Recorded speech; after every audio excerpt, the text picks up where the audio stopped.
नमस्कार. आज BA प्रथम वर्ष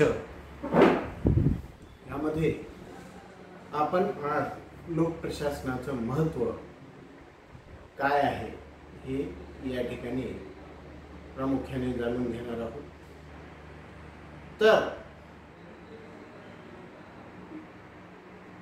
या ठिकाणी आपण बघतो की लोकप्रशासनाचं स्वरूप व्याप्ती लक्षात घेत असतानाच लोकप्रशासनाचं महत्त्व हे सुद्धा मोठ्या प्रमाणावर आपल्याला त्या ठिकाणी लक्षात येत असतं.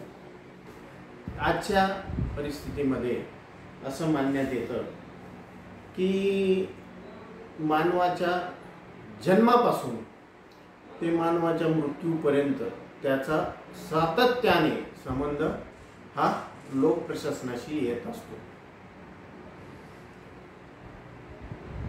ही बाब लोकप्रशासनाचं खऱ्या अर्थाने महत्त्व काय हे अधिक प्रमाणात स्पष्ट करायला मला वाटते की पुरेसे आहे.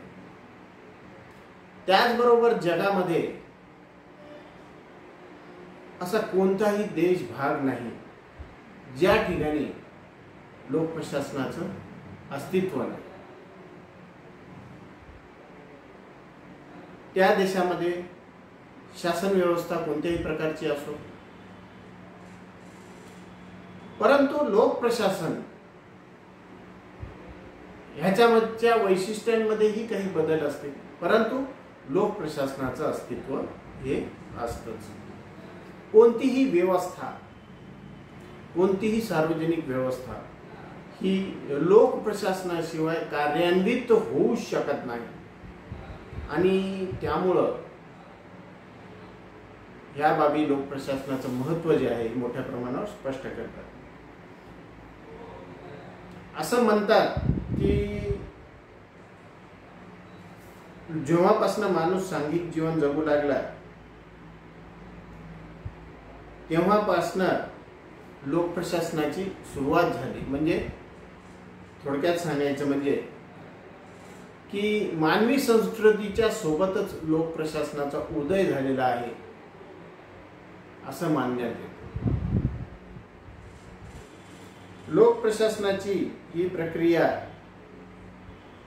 कमी अधिक प्रमाणात कुठल्या ना कुठल्या स्वरूपात अत्यंत जुन्या काळापासून अस्तित्वात असली तरी तिला महत्त्वपूर्ण स्थान मात्र आधुनिक युगातच प्राप्त झालेले आहे. या लोकप्रशासनाची प्रक्रिया फार जुन्या काळापासून अस्तित्वात असली तरी आधुनिक युगातच तिला महत्त्व हे प्राप्त झालेलं आहे. कारण जुन्या काळामध्ये शासन आणि प्रशासनाच्या जबाबदाऱ्या ह्या अतिशय मर्यादित अशा स्वरूपाच्या होत्या. त्या काळात लोकप्रशासन केवळ रेव्हेन्यू जमा करणे, कायदा सुव्यवस्था राखणे, न्यायदान करणे एवढ्या पुरतं मर्यादित अशा स्वरूपाचं कार्य हे करीत होते आणि त्या काळात पोलिसी राज्याची संकल्पना असल्यामुळं लोकप्रशासनाचं कार्य हे मर्यादित अशा स्वरूपाचं होतं. मात्र आपण बघतो की आधुनिक काळामध्ये या लोकशाही शासन व्यवस्थेमध्ये जिथे शासनाने जनकल्याणकारी भूमिकाचा स्वीकार केलेला आहे त्या ठिकाणी प्रत्येक क्षेत्रात शासनाला विकास आणि समस्या सोडवण्याचे उद्दिष्ट गाठायचे आहे आणि या संदर्भात शासनाला रूटीन तसेच नवीन स्वरूपाची विकासात्मक कार्य करणे अनिवार्य ठरते आणि प्रत्येक क्षेत्रात हे या ठिकाणी विकासाची उद्दिष्टे साध्य करण्यासाठी शासनाला प्रचंड प्रमाणामध्ये या ठिकाणी कार्य करावं लागतं आणि प्रत्येक ठिकाणी शासनाला स्वतः त्या ठिकाणी कार्य करणे ही बाब शक्य नाही.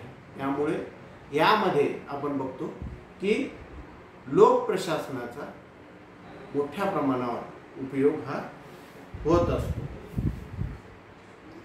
लोक प्रशासनाची ही प्रक्रिया कुठल्या ना कुठल्या स्वरूपात अत्यंत जुन्या काळापासून अस्तित्वात असली तरी तिला या आधुनिक काळामध्ये महत्त्व प्राप्त झाले आहे. जुन्या काळामध्ये माणसांच्या गरजा या मर्यादित होत्या आणि त्यामुळं त्यांच्या अपेक्षा या सुद्धा मर्यादित होत्या. त्या थोड्या साध्या आणि सरळ होत्या. त्या गरजा भागवण्यासाठी माणूस स्वतः सक्षम होता, स्वतः समर्थ होता. फारच थोड्या गरजांसाठी किंवा कार्यांसाठी नागरिक हे राज्याकडे अपेक्षेने बघत होते. जसं की कायदा सुव्यवस्था, न्यायदान या दृष्टिकोनातूनच फक्त हे जे सामान्य नागरिक होते ते राज्याकडे किंवा शासनाकडे बघत होते किंवा शासनाकडनं राज्याकडनं अपेक्षा करत होते.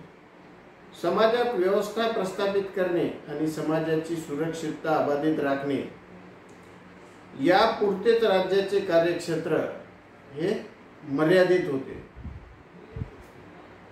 प्रामुख्याने कायदा सुव्यवस्थेच्या संदर्भातच त्या काळात राज्याचे कार्य मर्यादित होते. या कार्यासाठी लागणारा पैसा या कायदा सुव्यवस्था, न्यायदान या बाबीसाठी लागणारा जो काही पैसा होता तो सामान्य नागरिकांकडनं कर रूपाने वसूल करण्यात येत होता. आणि नागरिकांना न्याय देणे ही राज्याची काही कार्य होती. या पलीकडे राज्याकडून कोणत्याही स्वरूपाच्या अपेक्षा ह्या करण्यात येत नव्हत्या. जसजसा मानवी सभ्यतेचा, संस्कृतीचा विकास होत गेला तसतसा मानवाच्या गरजा सुद्धा वाढत गेल्या. यातून वेगाने राज्याचे कार्यक्षेत्र जे आहे हे राज्याचे कार्यक्षेत्र मोठे होत गेले, विस्तृत होत गेले असं आपण म्हणू. कल्याणकारी राज्याची संकल्पना आणि समाजवाद या दोन्ही विचार प्रणालींनी झपाट्याने वाढत चाललेल्या राज्याच्या कार्यक्षेत्रामध्ये फार मोठी भर टाकलेली आपल्याला त्या ठिकाणी दिसून येते. सगळ्यात महत्त्वाचा मुद्दा म्हणजे राज्याने स्वीकारलेली कल्याणकारी राज्याची संकल्पना. यामधून शासनाच्या कार्य आणि जबाबदारी ह्याच्यामध्ये प्रचंड प्रमाणात वाढ झालेली आपल्याला त्या ठिकाणी दिसून येते. राज्याचे कार्यक्षेत्र जसजसे वाढत जाते तसतसे लोकप्रशासनाच्या कार्याचा विस्तारही होत जातो. राज्याची कार्यक्षेत्र ज्या पद्धतीने वाढत गेली, जसं आपण बघितलं की राज्याची आधीची कार्यक्षेत्र ही फक्त महसूल जमा करणे, कायदा सुव्यवस्था राखणे, न्यायदान करणे एवढ्यापुरतेच मर्यादित होते. परंतु आजच्या परिस्थितीमध्ये सर्वच क्षेत्रामध्ये शासनाला सामान्यांच्या समस्या सोडवायच्या आहेत.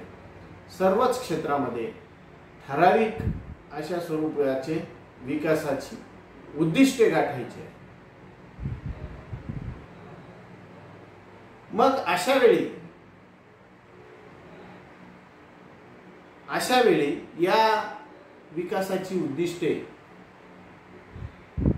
गाठण्यासाठी शासनाला रोज नव्याने निर्णय करावे लागतात, नव्याने ते निर्णय राबवावे लागतात आणि त्या क्षेत्रामध्ये ते लाभ व्हावे या दृष्टिकोनातून शासनाला सातत्याने प्रयत्न करावे लागतात. शासनाच्या ह्या रोज होणाऱ्या नवनवीन विकासात्मक निर्णयांची प्रत्यक्ष अंमलबजावणी करण्याची जी काही जबाबदारी आहे ती ह्या लोकप्रशासनावरच असते. आणि त्या कारणाने लोकप्रशासनाच्या कार्यामध्ये सातत्याने वाढ होत चाललेली आपल्याला दिसून येते. त्याचसोबत लोकप्रशासनाचं पारंपरिक स्वरूपही विकास स्वरूप होऊन गेलेलंही आपल्याला त्या ठिकाणी दिसून येईल. राज्याने स्वीकारलेल्या सर्व प्रकारच्या जुन्या नवीन कार्याची अंमलबजावणी करण्याची जी जबाबदारी आहे ही शेवटी लोकप्रशासन यंत्रणेवरच होत असते.